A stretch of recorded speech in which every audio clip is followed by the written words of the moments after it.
ইয়ে হিন্দু বুলি জানিছে নাই? জানো। তাহলে তাহলে হিন্দু হিন্দু চেংড়ি মহাপুরো ভুল হয়ে গেছে। মুসলিম হয়ে ইয়ে ভাল পাই? মহাপুরো ভুল হয়ে গেছে। কি হয়েছে শারীরিক একদিন হয়েছিল সম্পর্ক বিয়ে করে ভালো পা। ওই তো ভাল পাইস? তুই বিয়ে করছিস না?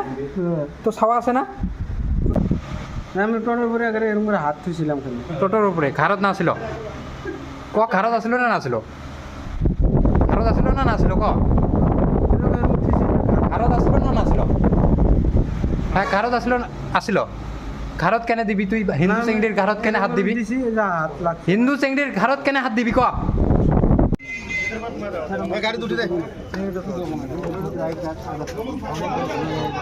তার বলে ডকুমেন্টবোৰ আছে ভিতৰত অলপ দি যাওক।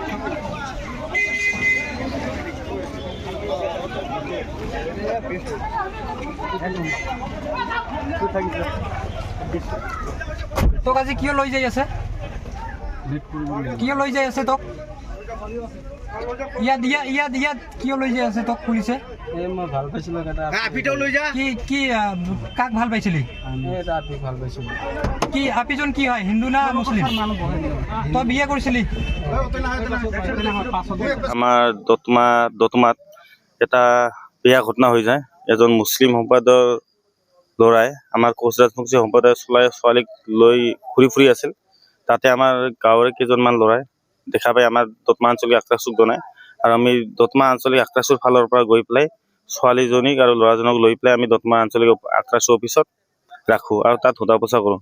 তো সেইখিনি সময়তে দতমা থানাৰ ফালৰ পৰা গৈ পেলাই ছোৱালী আৰু ল'ৰাক থানাত লৈ আহে, আৰু থানাত লৈ অহাৰ পিছত ছোৱালীৰ অভিভাৱকে এখন এফআইআৰ দিয়ে। তো আমি দতমা থানাৰ আৰক্ষীৰ লগতে পুলিচ প্ৰশাসনক এটাই অনুৰোধ জনাইছোঁ, যাতে এই ঘটনাটো উচিত এটা তদন্ত হয়। কাৰণ আমাৰ দতমাত আজি কেইদিনমান আগতে আৰু এটা ঘটনা হৈ গ'ল। 3জনী ছোৱালী হেৰাইছিলে, এইকেইজনীও পোৱা গৈছিলে। তাৰমানে এনেকুৱা ধৰণৰ ঘটনা হৈ আছে। আমি ভাবোঁ যে আমাৰ দতমা অঞ্চলত আমি য'ত মিলা প্ৰীতিৰে বসবাস কৰোঁ, এনেকুৱা ঠাইত যাতে আৰু ভৱিষ্যতে এনেকুৱা ধৰণৰ ঘটনা নহওক, এইখিনি আমি কামনা কৰোঁ। আৰু আমাৰ আৰক্ষী প্ৰশাসনকো অনুৰোধ জনাইছোঁ যাতে এনেকুৱা ধৰণৰ দোষীক কঠোৰৰ পৰা কঠোৰতম শাস্তি দিব লাগে। কাৰণ আমাৰ কোচ ৰাজবংশীৰ লগতে আমাৰ হিন্দু ছোৱালী বোৱাৰীৰ ওপৰত এটা বেয়া প্ৰভাৱ পৰি আছে, যিটো আমাৰ গাঁৱতো মই কেইদিনমান আগতে এটা খবৰ পাইছিলোঁ।